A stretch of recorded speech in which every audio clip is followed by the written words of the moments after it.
And that's when I knew something wasn't right. Those feelings for females resurfaced again. The feeling of self-worthlessness, like, oh, I don't belong here. I'm stupid. I hate it. Why am I here? I'm alone. I'm miserable. I hate myself. He sends me messages on WhatsApp saying, you're a cookie cutter. You're a fake. I can't believe I even knew someone like you. I'm on the edge and I'm saying to myself, there is nothing that can stop me from taking one more step and falling into the ocean. Welcome back to In the Making, where we explore the transformative journeys that define us. Today, I am honored to sit with an incredible woman, Haaj, whose courageous story is a powerful reflection of resilience, authenticity, and navigating the crossroads of faith, love, and identity. From growing up as a Muslim girl in America to grappling with her sexuality and mental health, Haaj has transformed her struggles into purpose, particularly through her dedication to her students. This episode will dive deep into her experiences, shedding light into what it truly means to live authentically. Let's dive right in. Harsh, welcome to In the Making, and thank you for coming here on the show. Well, thank you, Naya. I appreciate it. Thank you for having me. I had a small conversation to learn about your journey, and it was very inspirational and, moreover, very courageous. Can you share what your childhood was like, a Muslim girl living in America? Sure. Um, Growing up as a Muslim, but born in America, it was difficult because I have my Muslim culture on one hand, I had my American culture on the other hand, so it's always a clash. Well, for Muslims, I should say, a girl playing with boys, it's innocent, but you couldn't do things like have their phone number to talk to them if you wanted to call them. For me, it was always like, why? It's just a guy. It's not a big deal. But for Muslim parents, it's like, you can't do this. What if something happens? Also, for Muslims, things like ordering alcohol would always be a haram. It's considered a sin. I Mhm. grew up in this type of environment. For me, it was no big deal, but for a Muslim who comes to America in this Western world, it is an eye opener. It's something that I didn't find to be too important, but someone like my parents would find to be a big deal to them. Did they stop you in consuming alcohol? Did you have a lot of religious fines while growing up? Honestly, I was like a rebel. I am a responsible person. The one thing I won't do is ever come home drunk. I was born and raised in India, and Mhm. while I have very, very educated parents, it was very hard to understand that why talking to boys over the phone was such a hard culture. I didn't understand why was there restrictions in the girls and the boys situation while I studied in a co-ed school. And honestly, for both of us, if we talk to the boys or if we ask for their number, it wasn't anything, just innocent talking. That's really what it was. But obviously, for our parents, our older generation, they see it the other way. I know we are going to go through some deep topics about you. We spoke about the fact that there was a confusion about your sexuality. When did Yes. that confusion actually begin? It actually started about 14 years ago. Mm, I don't want to say I was involved with someone, but we were very close. Feelings were very strong. yeah. And then one day, just out of nowhere, she sends me a text message. I never want to talk to you again. You changed me. Basically, just blaming me for everything. Mm, I don't know the whole story to this day. I feel there was a third party involved because you cannot just wake up one day and just say, okay, what the hell did you do? I was never like this before. That was just very traumatic because we were inseparable for 8, 9 months. I went down a deep hole. I was very depressed and I had to hide myself. So that's when I started focusing my shift on guys. mm, But there was always some sort of uncomfortness with them. It's like whenever I was alone with them, I always had this anxiety. What's going to happen? mm. When you think of a woman, society tends to think of us as soft and caring, whereas men are like dominant and strong, the Yeah. stereotypical stuff. I would feel more comfortable with a woman because she was nurturing, she was soft, she was caring, more embracing. So the uncomfortable part of being with a man, did it erupt suddenly after this relationship you had? Or something might have happened in your childhood that you had that perception about men in general that you may not be comfortable around them? It definitely did stem from my childhood. There was just some stuff happening at home that kind of turned me off. Yeah. And for a long time, I had to force myself to guys to hide this true side of me. But again, I just felt very uncomfortable because of my past, because of what happened with this individual back in 2011, 2010. You've gone through a lot because you lose your sense of self, especially when all of this is happening with you. And you said something happened in the past that triggers all of those emotions. Sometimes we lose empathy for ourselves. Hmm. I think living authentically is the ultimate act of self love, especially in a world where societal expectations weigh so heavily on us, Haj. Hmm. It's a radical choice, but one that liberates us in unimaginable ways, right? Hmm. So I personally feel being true to yourself is one of the bravest decisions you can make, and what you have done to yourself, even when the world is watching you with a crazy sense of judgment. Thank you. My next question to you is, what happened in November 2023? Can you walk us through it? Let me backtrack a little bit. In August, I was out with friends in Atlanta, Georgia. These are friends that I travel with a lot, but for some reason, I just wasn't myself. Usually, when I'm out traveling with my friends, oh, we're having a good time, I'm out till late at night, I just dreaded it. Hmm. And that's when I knew something wasn't right. By November, those feelings for females resurfaced again. It was a bit of just feeling mentally tired of hiding myself. Like, how long can this go on? It's been 13 years, 14 years now. Right. So, yes, around November, those feelings resurfaced again. And then it was kind of like deja vu because within a month later, there was that silent treatment from an individual that I received. In January of this year, I ended up in a hospital. My fingers locked, my jaw locked. It happened at work. So my supervisors immediately called the ambulance. Thankfully, within a couple of hours, I was fine.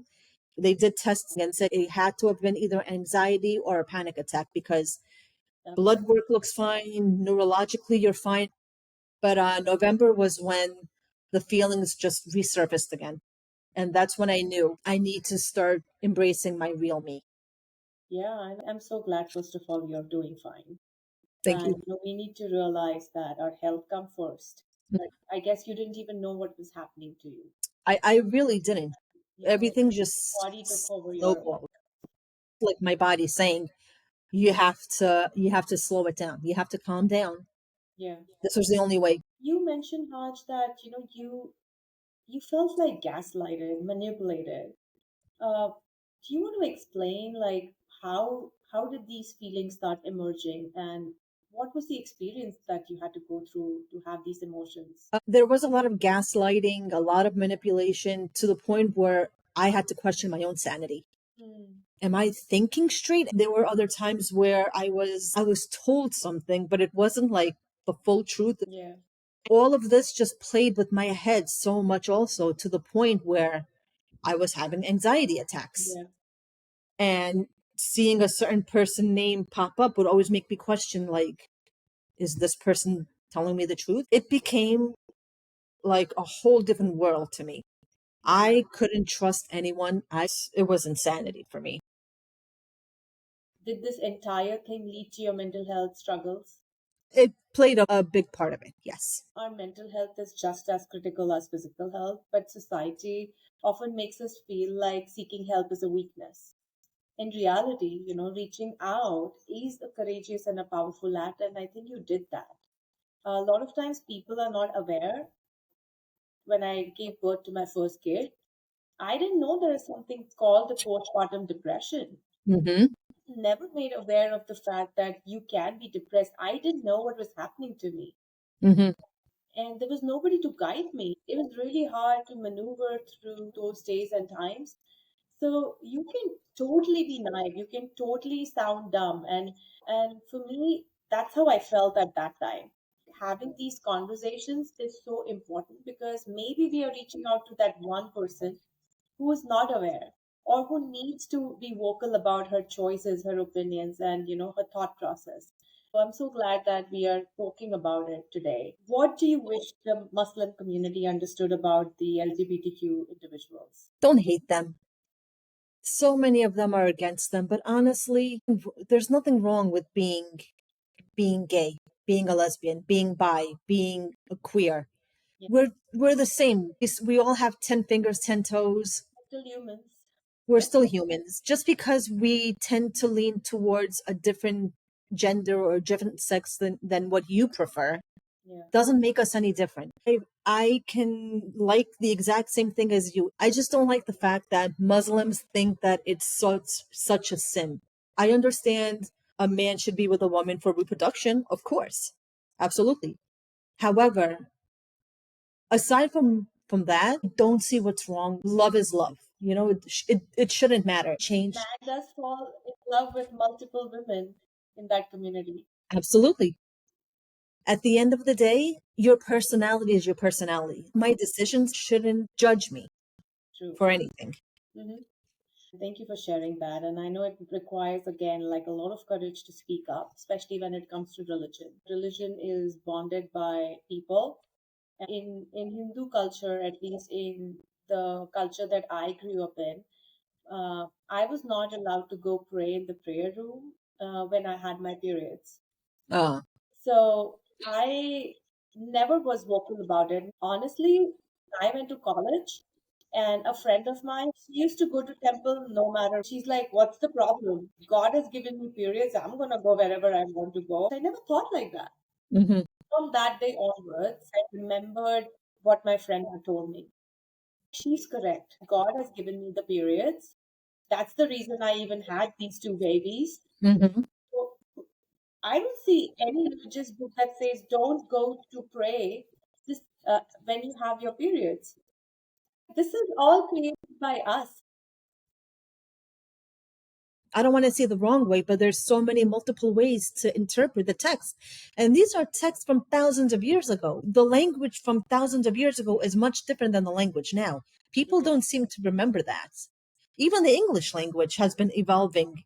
The way that it was the Shakespearean text, it's so different than what it means now. So they have to also understand you're talking about a book from over 2000 years ago. So true. And this is also the 21st century. Everything can be interpreted differently now. Yes, in 2024, and still so backward in so many ways in our lives. Mhm. I hope this continues as women like you and me make a revolution and speaking up for our rights. I'm going to ask you a tough question, Haj, but you made a couple of suicidal attempts on yourself. And it's really hard for you to share that, but I would like you to share what happened. And moreover, you're here with us today. Yeah. Staying positive, you are such a strong woman, navigated from those thoughts, and I hope they never come back. But I want the audience to hear it from you. Okay. So my first attempt, I was in Ireland. I've done several trips with friends, with family, but this was the first time I've gone someplace solo. Someone close to me had mentioned that they've always wanted to go to Ireland. And so for some reason, that just stuck in the back of my head. And then you see ads for Ireland, and then JetBlue. Yeah, they're listening. And JetBlue says, "Oh, we've got trips to Ireland now." For some reason, it just keeps calling to me. So let me just go. I get there 10 in the morning. I'm tired. It was an overnight flight. I have some jet lag. I rest a little bit. One of the teachers at work just happened to be in Ireland also, and she said, "Hey, when you land, let me know and we'll find a time to meet." I said, "Okay." I texted her. I said, "I'm here," and she goes, "Let's meet at 3 o'clock at the Guinness storefront, which is like their factory." I said, "Okay." Around 12:30, all of a sudden I just got this the feeling of self-worthlessness, like, oh, I don't belong here. I'm stupid. I hate it. Why am I here? I'm alone. I'm miserable. I hate myself. And part of this reason was because the person who had mentioned they wanted to go to Ireland was someone who was very close to me, who cherished deeply. I cared a lot about her. And we weren't talking too much. So at that point, I had a 15-foot charging cord right next to me. And I remember my supervisor and some of my friends at work had said, if you ever get into that mode again, and you dial a number called 988. Mhm. It's a suicide hotline and crisis number. When I first tried it, I remembered, wait a minute, I'm in Ireland. This is a US hotline number. I put on a VPN to locate myself in America, texted 988, and I told the counselor I have a 15-foot charging cord next to me. I'm in Ireland. I'm by myself. I'm supposed to meet a friend in a couple of hours, but I'm having suicidal thoughts. And I really just need you to help me. And that counselor said, I'm going to be with you. I will not disconnect the call until I know you're safe to your friend. So for the next 2 or so hours, they just asked me anything to keep conversation going. What airline did you take? What are you planning to see? Even things like, what's your favorite animal? Pandas. Questions, anything to keep me on the line, to keep me busy. So as I'm walking, I see my friend who is across the street now. And I said, I see my friend. She's across the street wearing the pink coat. And the counselor said, is it safe for me to disconnect the call? I said, yes, it is. And so that happens. I met with my friends, her boyfriend, and her parents. Granted, I was still a bit jet lagged and I'm still not in the right place mentally, but I had to also fake it and show that I'm happy to see them. I tried to be as talkative. And when the night was over, my friend texted me, my mom thinks you have a kind soul. Oh, so good to hear. And I met her mom for the first time that day, just for about 3 hours or so. And for her to say that to me, a total stranger, that made me feel good. They get it, Haj. People get it. Yeah. You have a very kind soul. And I wish I was there to hug you physically. Then the next day, I was seeing a guy a couple of months prior, but like I said, I just wasn't comfortable, so I had to break it off with him. Hmm. He sends me messages on WhatsApp saying, you're a cookie cutter, you're a fake. I can't believe I even knew someone like you. So again, those feelings, those thoughts come back to me because just 12 hours ago, he was a stranger who said this. And then there's this guy who I had some feelings for, who was also crazy about me, now suddenly saying this. And now the thoughts are back. At the same time, I'm trying to fight them. I need to get ready. I have a tour to go to. I need to meet my tour guide at 6 in the morning. I'm trying to ignore it. I go there. I'm at the Cliffs of Moher in Ireland. Now the cliffs are fenced off. You can't really go up until a certain point where you can actually walk to the edge. I'm on the edge and I'm saying to myself, there is nothing that can stop me from taking one more step and falling into the ocean. Oh my. But I'm looking around and it's such a beautiful view. You look and you see nothing but the ocean in front of you. You see birds flying above you and the cliffs all around you. I was like, just give me a sign, universe. Just give me a sign to know that I am worth staying one more day on this earth. I take a step back and I'm just admiring the view around me. And on my way home, a couple of hours later on the coach bus, a friend from junior high and high school who I haven't spoken to in over 15 years, maybe even more, maybe 20 years. He sees that I'm in Ireland. He doesn't know anything that's happening in my life. Yeah. I'm giving you credit, Danny. Danny sends me a message on Wow. Instagram. I want to tell you a little story. Back when 9/11 happened, we were in high school. I hated all the Muslims, including you. Even though you were my friend, I hated you. But when I saw how they were treating you and I saw how miserable you were, I said to myself, how can I be mad at someone who's my friend and she's not even the reason responsible for what happened in 9/11? And he said, because of you, I've become more open minded and more worldly to accept other cultures, not just the Irish culture, not just the white culture. Wow. And he ends it by saying, "You're great, Hajj. You were always great. Keep staying great." So I started crying when I read that message. Now, like I said, he had no idea what was going on with my life. He didn't know I was depressed. No one knew at that point. But I was like, this must have been the sign that I asked the universe, because it came out of nowhere. It just, he could have texted me this while we were in college. He could have texted me this a week ago, a year ago. But for some reason, it happened the day that I asked for that sign. Power of belief, Oh, yeah. the sign to ask the universe. Haj, thank you for sharing. It's really hard for me hearing it from you. I lost a friend in 11th grade by suicide. He came one day before and said something to me. I didn't know what he was trying to say. I was like, just leave, we'll talk on the phone. And next day morning, I had the news that he was gone. I was only in 11th grade. I was not matured enough, or I had not seen or heard things like that before for me to really resonate with, like, this happens. Hmm. But it happens. Not everybody gets that second life and No, second chance from the universe. So I'm hoping this will never happen again. You're this strong woman that I see in front of me. thank Uh, you.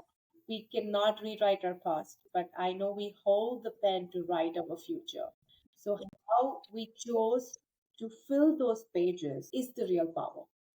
I have found myself in difficult places, feeling lost, overwhelmed with life's choices.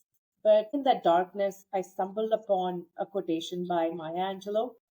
She said, "You may encounter many defeats, but you must not be defeated." And this just Yes, stayed with me because I think those words ignited a spark within me. I want to be the person who shares stories of people. I want to be that fire for them. I realized that every challenge is an opportunity for growth. And that's when absolutely. we are here to discuss this today, embracing our struggles as our journey becoming our true selves. I'm so glad we spoke about it. And then you decided to be a special ed teacher. Yeah. How did that happen? I was actually an assistant at first. So special ed has always been around me. Yeah. It's just so rewarding knowing that these little tiny adorable humans come in not knowing anything. And it's always going to be trial and error. You always have to be creative. But to see that spark when they finally get it, it's like the best feeling in the world. Even if they just know the number one and I have to teach it to them all year round, knowing that they mastered that number, it's such a rewarding feeling. But I also just love the fact that they need that little extra tender love and care. Yeah. You know, that's what I love the most, because they need a little extra help. And the kids that I have, they bring me so much joy. They're giggling, they're laughing, they hug me, and they're nonverbal, but you can just see from their energy that they have so much love to give. And I am just so grateful to be one of their teachers, to give them that love that they want, that they need. Their parents will always love them. Maybe someone else in the future won't, but at least they know that they have me, Yeah. and that's all that matters.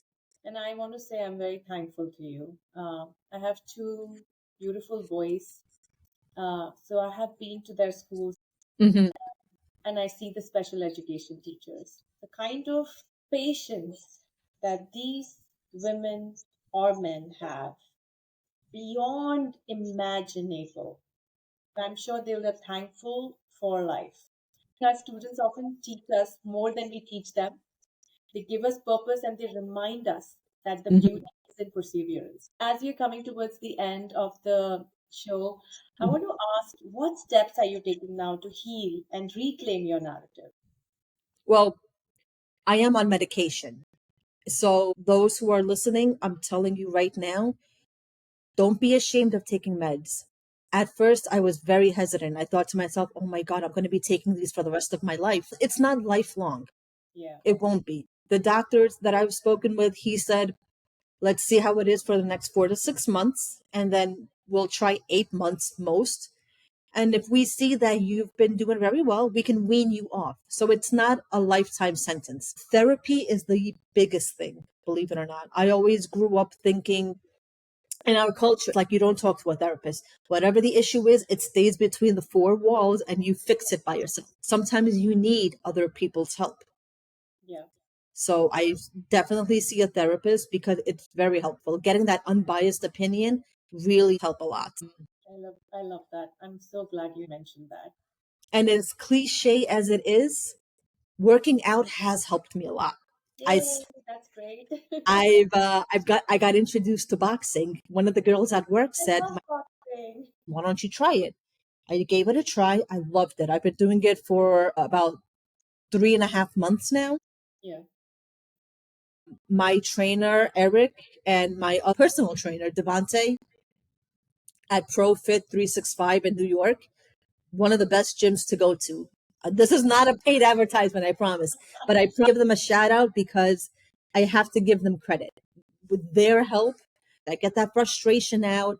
I Yeah. pick up the weights. It feels so liberating knowing that all of this anger, all of this frustration, all of the sadness, whatever I have, I can just release it. And by the end of the day, I feel so much better. Oh my gosh, you reminded me of going back to boxing. I was doing boxing for a while and then I had some neck injury. I am missing something in my life, and that was boxing. Resilience is not just about bouncing back, it's about learning to rise from the ashes stronger than before. And you have done that because in the darkest moments, there was a glimmer of hope somewhere. You did not, and that's exactly what we need to do is shift our perspective in life. That just when you think you're about to give up, don't give up. Think Absolutely. about someone or something or that one level of hope before you take that decision. Mm-hmm. So, with that, we are wrapping up the show, but I have a very fun rapid fire segment that I love to do. Okay. Are you All ready? right. Yes, I'm ready. Okay, your favorite book. Girl with pearly ring. One word to describe your journey, and I know this is going to be hard. One word. Control. Favorite moment with any of your student. Gosh, there are so many. The day after I came back from the hospital, one of my students was so worried about me. He thought I had a boo boo on my leg, so he hugs my leg. And then I get down on my knees to be eye level with him. He goes, "Better? You feel better?" He hugs me and like taps me on the back. It was the sweetest thing. I love that. They're so innocent. I love it. One piece of advice for someone struggling with their identity. Take your time. You don't have to reveal it to anybody. It's your journey, but definitely confide in people that you trust, that you know love you and will be there for you because it will be a difficult time. Absolutely. But you also want a good support system. Yeah. And if you're ever feeling down or need the advice, turn to friends, turn to family members who you know will have your back. Yeah, thank you.